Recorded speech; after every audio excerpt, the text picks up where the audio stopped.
key part of the journalist job is to make complex things understandable, to cut through the fluff, the spin and the hyperbole, to present the facts in layman's terms and to thereby overcome any confusion or misunderstanding.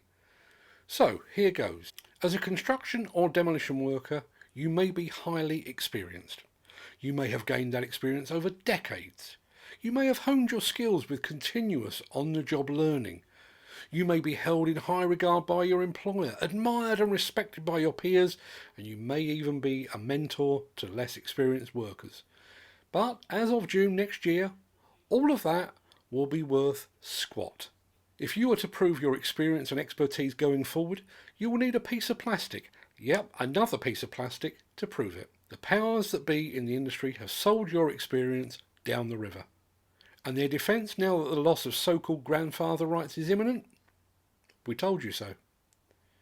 I'll come back to that part, but here's the crux of the matter. The Construction Skills Certificate Scheme, or CSCS, will cease renewing industry accreditation cards from the 30th of June 2024. In addition, cards issued from the 1st of January 2020 will expire on the 31st of December 2024 and will not be renewed. Those seeking to renew their CSCS cards will have to reapply for new cards in 2024 and demonstrate their credentials by acquiring an appropriate National Vocational Qualification, that's an NVQ or an SNVQ in Scotland, or other recognised qualification. You don't have to go back to school, but you will need to be assessed by an independent assessor for a period of time, for which you or your employer will have to pay. Or, as the Construction Index headline put it so succinctly, construction workers told to get an NVQ or get off site. Now, speaking of industry leaders, the Construction Leadership Council, you remember the people that issued guidance from the safety of their home offices while demolition and construction workers were granted key worker status and sent to work in the middle of a pandemic. Yeah, those people. Well, they've chimed in too.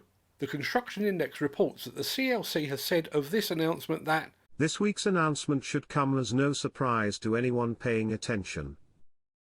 We said back in 2015 that all construction industry card schemes would have to operate with nationally recognized qualifications by 2025.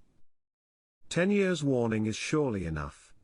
On the face of it, they have a point. 10 years probably should be plenty of warning. But who in 2015 could have foreseen that we would be in the midst of a cost of living crisis when this ill-considered decision came home to roost? Who in 2015 could have predicted that the UK would have left the EU and that many of the migrant workers that the demolition and construction industry relied upon would have returned home, leaving a deepening skills shortage in their wake? Who in 2015 would have known that the industry would need an estimated 50,000 additional workers each year for the next 4 years if it is to meet anticipated workload demands? And seriously, does anyone think that a construction worker with 30 years experience under the belt is going to go through the NVQ process and emerge at the other end saying, I have been doing it wrong all these years. What was I thinking? I have learned more from the NVQ process than I did on site these past 3 decades. Now, before we go on, I actually have some exclusive live footage from an undisclosed NVQ assessment centre. Money, money, money, must be funny in the rich man's world. Money, money, money. One of the most disappointing aspects of this entire debacle is the industry's response and reaction, or rather, the lack thereof. Is the industry picketing the head office of the Construction Leadership Council, or CSCS? No, it's making barbed comments on social media instead. And the Construction Index has actually gathered together some of those social media posts. Easy enough for people in offices, not so easy for an industry full of operatives not directly employed who have to pay for their own training and loss of earnings, who won't take time off for an unpaid holiday, let alone unpaid training. That was Daniel Roche of Roche Civil Engineering. Mick Norton, a retired training consultant and a regular on our Breakfast show, says this. Just imagine the scenario with a 55-year-old prospective candidate with, say, 30 years industry accreditation sitting through an NVQ assessment with a professional discussion, knowledge evidence questions, reflective accounts, witness testimonies, product evidence and observations by an NVQ assessor who wasn't even born when he started out on the tools.